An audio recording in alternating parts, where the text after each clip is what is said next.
Mas Haji, sebelumnya saya juga masuk 3 besar di Maluku Utara. Tetapi saat itu keluarga nggak mendukung. Nah, makanya saya pikir, oh ini yang namanya mungkin resonansi doa itu. Jadi doanya tidak beresonansi. Kemarin juga saya senang itu ada pegawai provinsi yang ikut PORA. PORA ya, juara emas ya Pak? Juara emas. Bisa nggak teman-teman buat sebuah statistik untuk anak TK? Bagaimana anak TK memahami apa tuh sebenarnya statistik? Kan itu challenge kan? Challenge ya.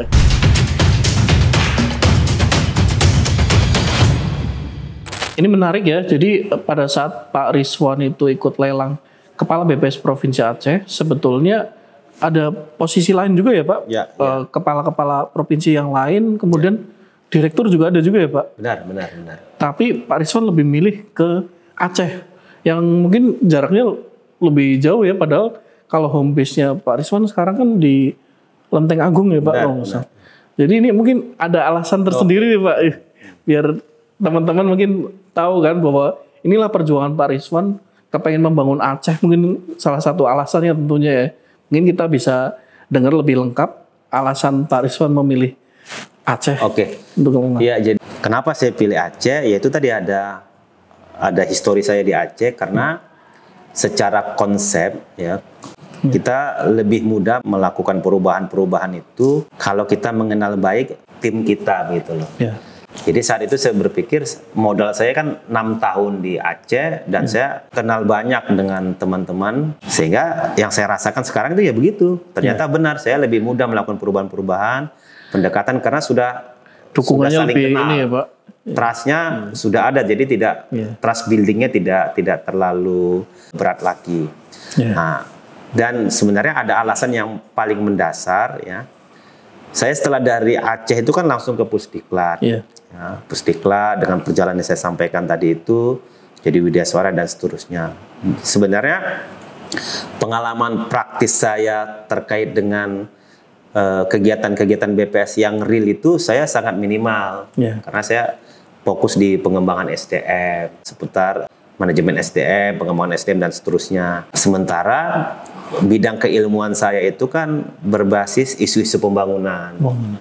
Walaupun dalam pengembangan SDM konsep-konsep isu-isu pembangunan bisa saya terapkan juga tuh dalam pengembangan SDM seperti people center development, maksudnya pembangunan berbasis SDM, kemudian inclusive development, pembangunan inklusif, tetapi tidak kontekstual gitu loh. Sehingga saya berpikir kalau dari sisi misalnya asumsinya provinsi lulus, direktur lulus kan lebih enak direktur, tapi saya pikir kalau saya menjadi di pusat, saya tidak tumbuh lagi, saya tidak belajar, padahal real kegiatan BPS itu di kabupaten kota. Istilahnya challenge-nya itu lebih besar. Dari segi jarak memang lebih jauh ke Aceh kan.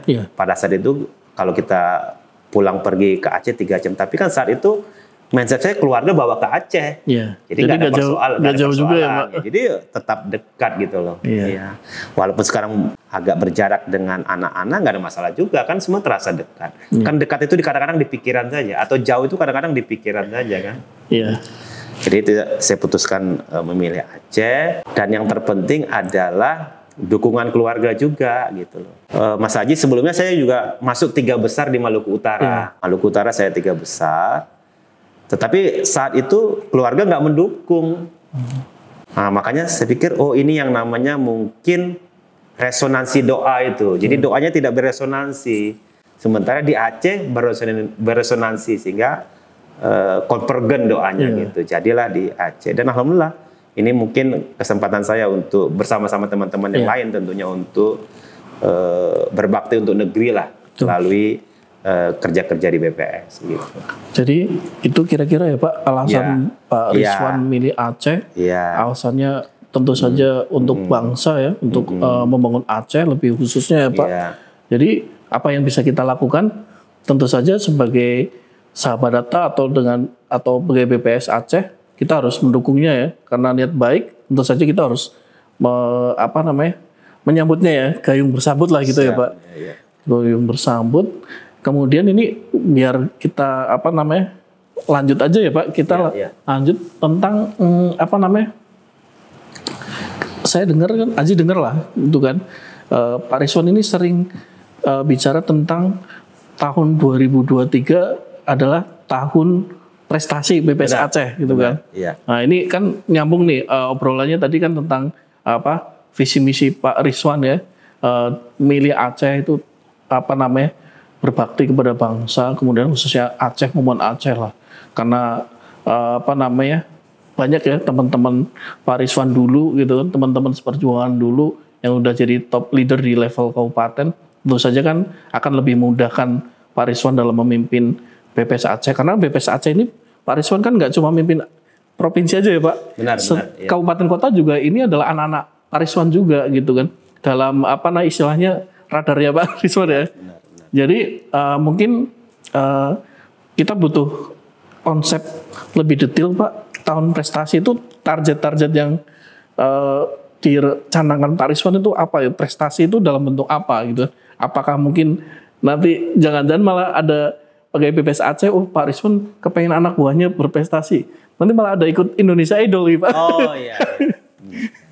Benar. Ya, jadi apa itu prestasi yang diinginkan Bapak? Jadi tentunya kan prestasi, sebelum itu saya ini dulu. Jadi saya sangat memahami ya. Jadi seorang pemimpin itu harus punya visi ya, punya vision, mau membawa kemana kapal yang dia nakodai. Ya. Sehingga saya mau mau memberi semacam dorongan-dorongan, semangat, energi ke teman-teman BPS Aceh supaya di tahun 2023 itu tahun berprestasi, agar mereka punya semangat untuk terus berprestasi. Nah, maksud yang berprestasi yang saya anggap tuh nggak ada masalah, yang idol itu juga nggak ada masalah selama melekat BPS di situ. Jadi tetap bajunya itu BPS. Jadi silakan juga para individu-individu BPS untuk berprestasi, katakan misalkan juara apapun di kampungnya, juara apapun di kampungnya. Kemarin juga saya senang itu ada pegawai provinsi yang ikut Pora ya, juara emas ya Pak. Juara emas, tapi ikutkan BPS di situ, sehingga BPS ini menjadi menjadi sesuatu yang dekat ke masyarakat. Terbranding gitu lah. Terbranding gitu loh. Jadi BPS. Bahkan saya sempat mendorong juga teman-teman kalau bisa jadi khotib Jumat itu luar biasa.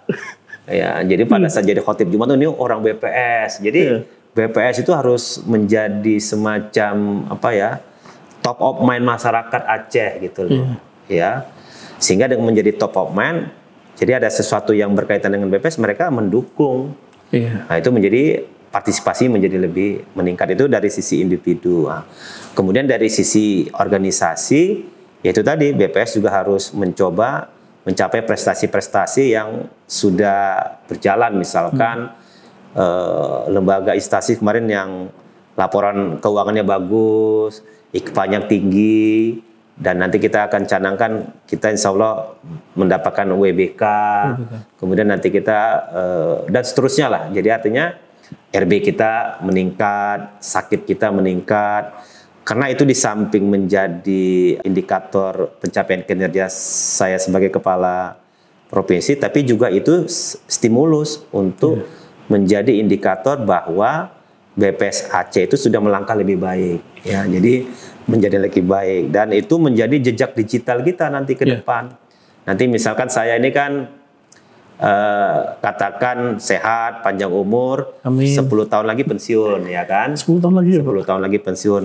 Tergantung pimpinan BPS menugaskan kemana siap pensiun. Nanti kan anak saya kan berkeluarga, punya anak, berarti saya punya cucu. Terus cucu nanti berkeluarga, dia punya cicit.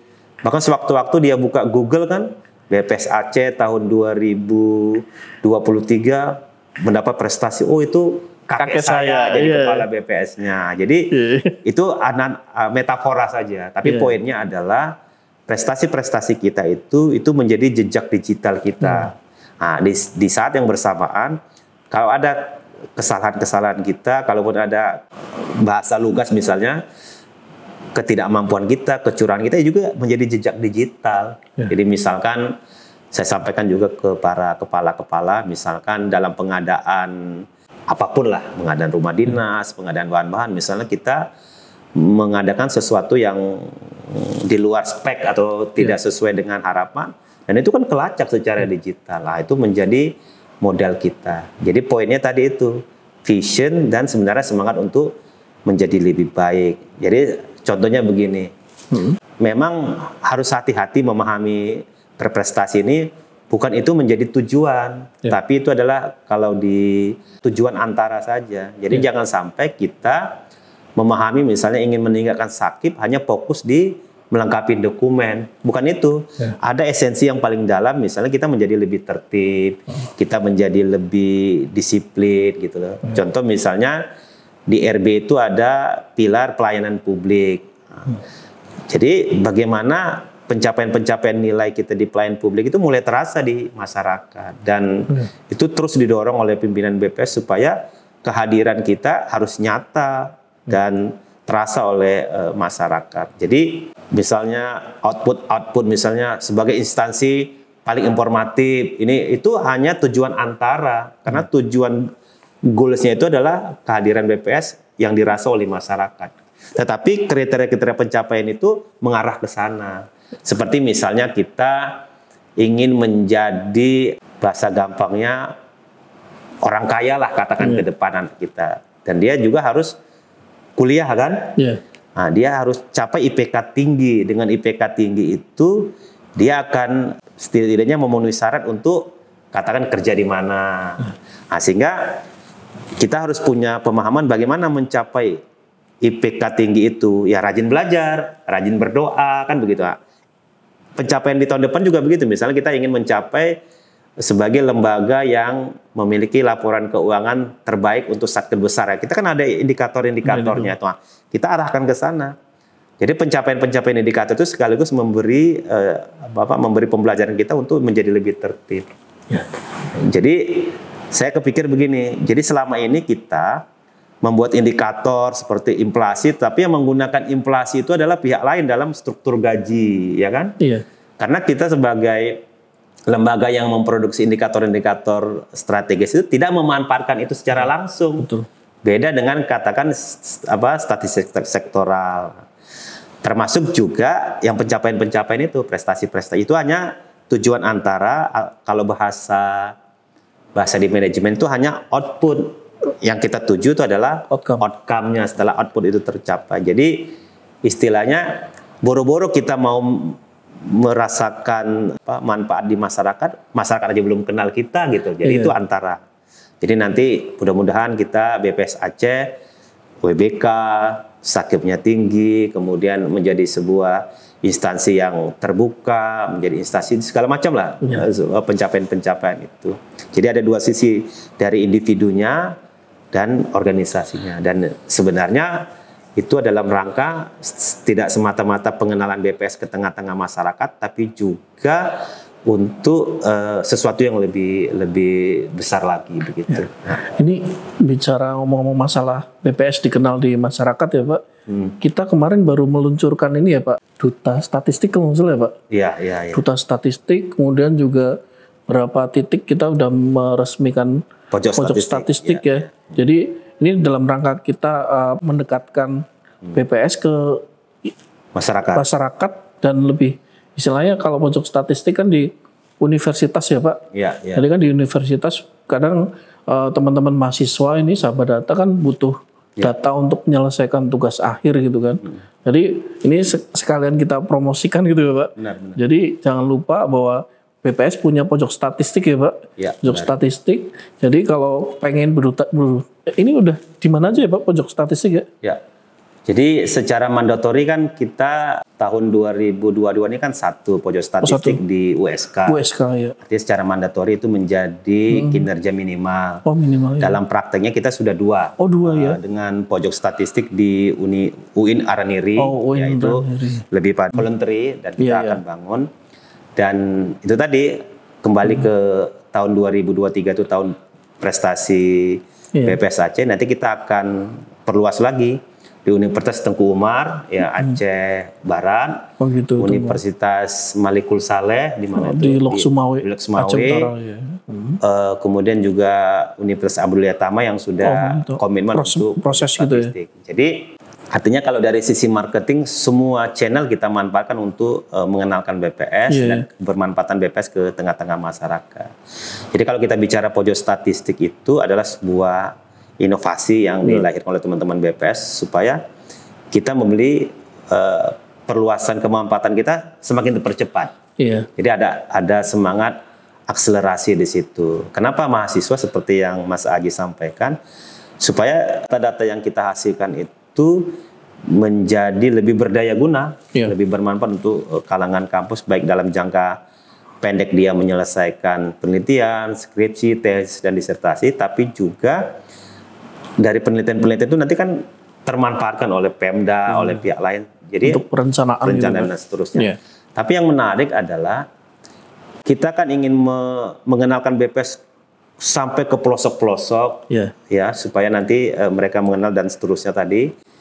Salah satu kebutuhan kita adalah menjadi siapa sih duta-duta statistik yang bisa bersinggungan dengan masyarakat. Sementara tenaga organik kita kan terbatas. Dan ada luar biasa itu inovasi dari BPS Pusat atau pimpinan-pimpinan BPS yang membuat inovasi bagaimana kita berinteraksi dengan masyarakat dengan memobilisasi petugas lapangan di masyarakat setempat. Nah, itu kan sudah mulai langkah bagus juga sehingga masyarakat makin mengenal BPS. Tetapi yang menarik adalah ada kecenderungan masyarakat itu respect dengan mahasiswa.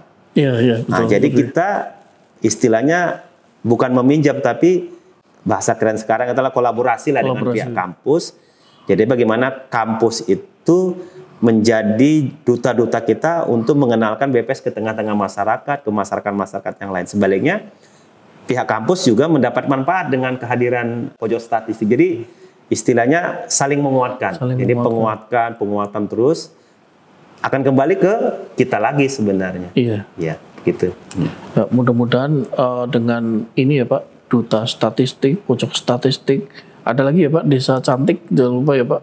Desa cantik juga ya. Itu BPS akan semakin dikenal oleh masyarakat. Kemudian ini dari tadi kan saya nanya harapan Pak Rizwan terhadap organik BPS sendiri ya. Jadi kalau harapan Pak Rizwan terhadap sahabat data dan masyarakat umum itu apa Pak kira-kira untuk tahun 2023 ini? Misalnya ya berkunjunglah atau apa, jangan takut datang ke BPS untuk konsultasi statistik dan sebagainya. Mungkin harapannya seperti apa untuk masyarakat itu Pak? Ya, jadi tadi kita sempat diskusi juga ya berkaitan dengan perluasan pemanfaatan data statistik ya. Jadi sebenarnya isunya sudah lama ya.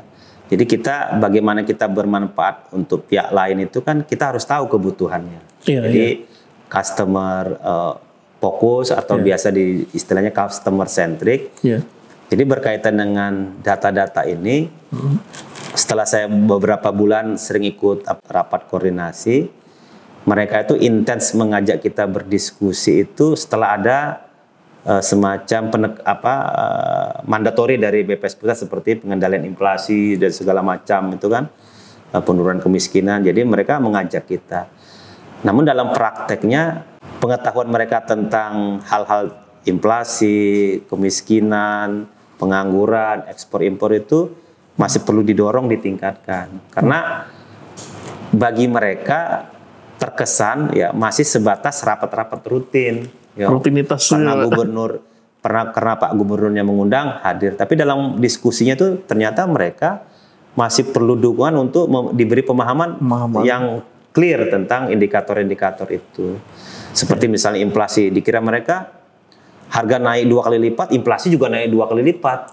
Padahal kan tidak begitu. Nah, jadi memang ini menjadi tantangan kita, bagi saya tantangan yang memberi energi tambahan kita untuk memberi pemahaman ke banyak pihak, sehingga nanti banyak pihak itulah nanti menjadi penjembatan ke pihak-pihak lain berkaitan dengan kerja-kerja BPS. Ya, karena tantangan sebenarnya masyarakat itu kan ingin melihat sebenarnya BPS ini apa sih kerjanya? Nah itu tadi kita juga perlu menambahkan hilirisasi juga. Bagaimana data-data itu dikemas, di package supaya masyarakat menjadi lebih mudah. Bahkan tantangan saya bisa nggak teman-teman buat sebuah statistik untuk anak TK? Bagaimana anak TK memahami apa tuh sebenarnya statistik? Kan itu challenge kan? Challenge ya.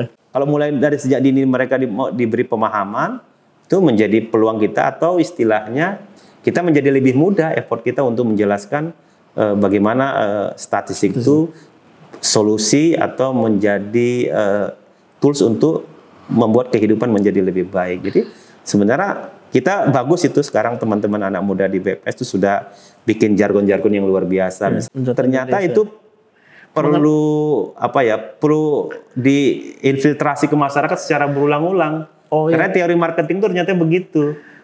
Teksosek mencatat untuk membangun negeri kalau saya. Itu perlu. Jadi energi-energi positif itu termasuk juga misalkan di publikasi kita kalau data ketemu dengan teman-teman pendidikan, data mencerdaskan bangsa. Kalau ketemu dengan teman-teman kesehatan, data menyehatkan bangsa. Jadi kita harus bisa. Jadi hilirisasi itu menurut saya itu. Jadi bagaimana data-data kita itu dengan kemampuan yang kita miliki dan dukungan dari pihak-pihak lain supaya punya nilai tambah. Iya Pak. Ini mudah-mudahan ya, ini nggak harus di podcast Kopi Aceh, tapi nanti ada segmen-segmen acara tersendiri mana kita akan mencoba Pak untuk membahas indikator-indikator yang dihasilkan BPS. Jadi nanti sahabat data bisalah mencerna lebih mudah ya. Seperti kemarin di episode 1, kalau ada yang belum nonton episode 1 itu tentang pertumbuhan ekonomi. Kita bahas secara ya gampangannya aja lah ya gitu. Nggak secara nggak secara ilmiah gitu kan. Kita ngomong bahasa pasaran aja gitu kan biar masyarakat lebih gampang ngerti pertumbuhan ekonomi itu seperti apa Pak. Jadi nanti mudah-mudahan nanti di episode selanjutnya atau mungkin segmen yang lain gitu Pak, kita akan membahas indikator-indikator yang dihasilkan oleh BPS agar sahabat data ini lebih mudah untuk mencerna gitu kan. Seperti yang Pak Rizwan tadi bilang, inflasi ini juga kadang-kadang pada parno gitu ya Pak. Inflasi padahal kalau kita kembali lagi ke makroekonomi itu kan, itu kalau inflasi belum 10% itu sebetulnya masih inflasi ringan ya Pak, masih ringan. Dan itu pun juga inflasi itu bisa disebabkan oleh produktivitas ya Pak. Produktivitas itu masih aman gitu kan, karena tingginya kurangnya produksi atau gimana gitu kan, itu masih bagus gitu kan. Tapi kalau inflasinya itu karena dipicu oleh BBM itu mungkin bahaya Pak. Jadi jangan terlalu parno lah dengan inflasi sebetulnya, karena inflasi itu salah satu stimulus ekonomi juga. Karena kan yang merasakan kenaikan harga itu juga masyarakat juga ya Pak. Pedagang gitu kan. Kecuali tengkulak ya Pak, yang ngerasain itu yang bahaya gitu kan. Nah itu sahabat data bisa melihatnya dari indikator-indikator yang dihasilkan oleh BPS ya Pak. Kan ada indeks harga produsen. Nah itu kita lihat pertumbuhannya berapa, kemudian indeks harga konsumen ya Pak. Jadi kita lihat nih, yang naik itu di produsen atau di konsumen nih gitu kan. Jadi itu kita para pemangku kebijakan bisa tahu nih sumber dari kenaikan harga itu dari produsen atau emang dari pedagangnya. Jadi itu. Jadi menarik begini, kemarin ada pengalaman saya rapat di pengadilan inflasi ya.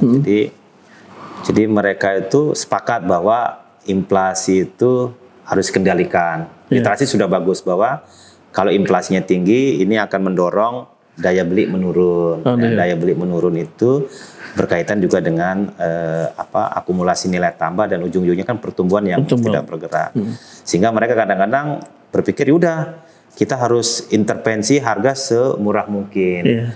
Padahal dari secara rantai pasok itu kan ada produksi. Nah kalau harga rendah bagaimana produksi masa harga rendah? Ternyata itu punya nilai tambah. Jadi literasi itu yang kita akan terus bangun, bahwa indikator-indikator yang kita hasilkan itu tidak berdiri sendiri, dia punya kaitan juga dengan indikator-indikator lain. Nah itu perlu kita hadir untuk menjelaskan itu bertahap ya untuk mereka-mereka yang pemerintah daerah, pihak kampus dan seterusnya, sehingga nanti semakin meluas gitu ya. Tapi itu semua tidak terlepas dari SDM. Ya, jadi salah satu prioritas saya nanti di tahun 2023 itu jadi bagaimana kapasitas, kompetensi teman-teman pegawai Aceh terus ditingkatkan.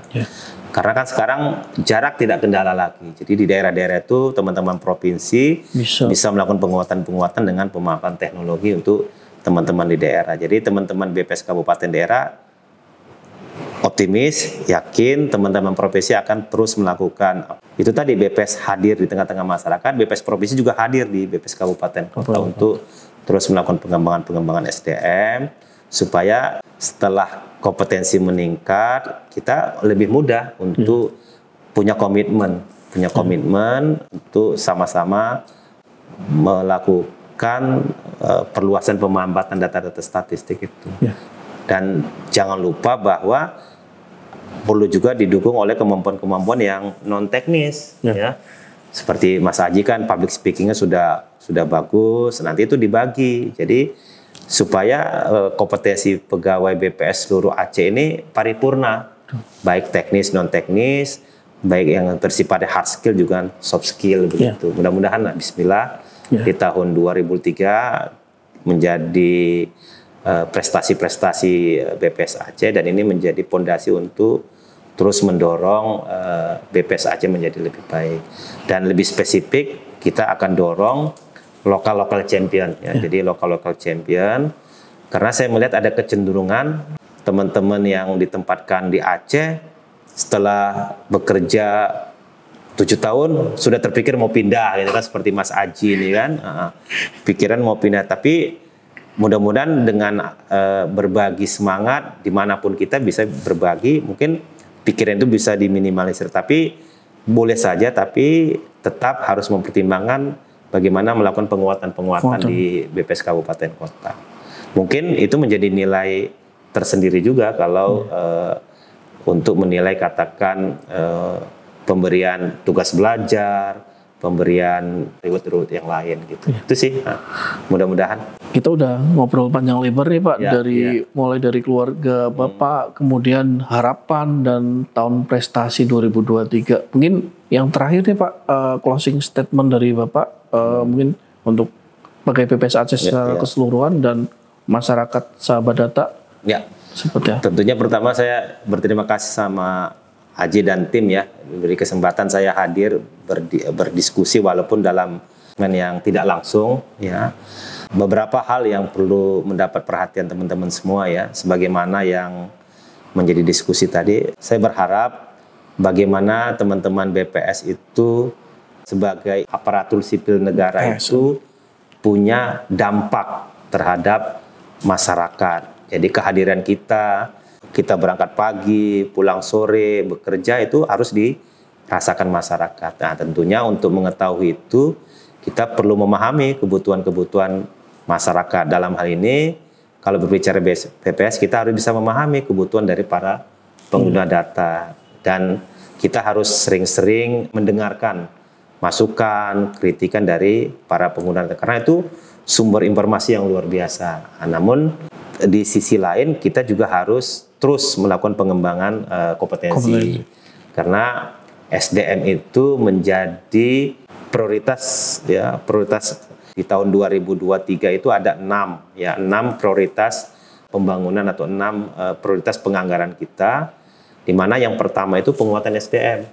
Ya, penguatan SDM.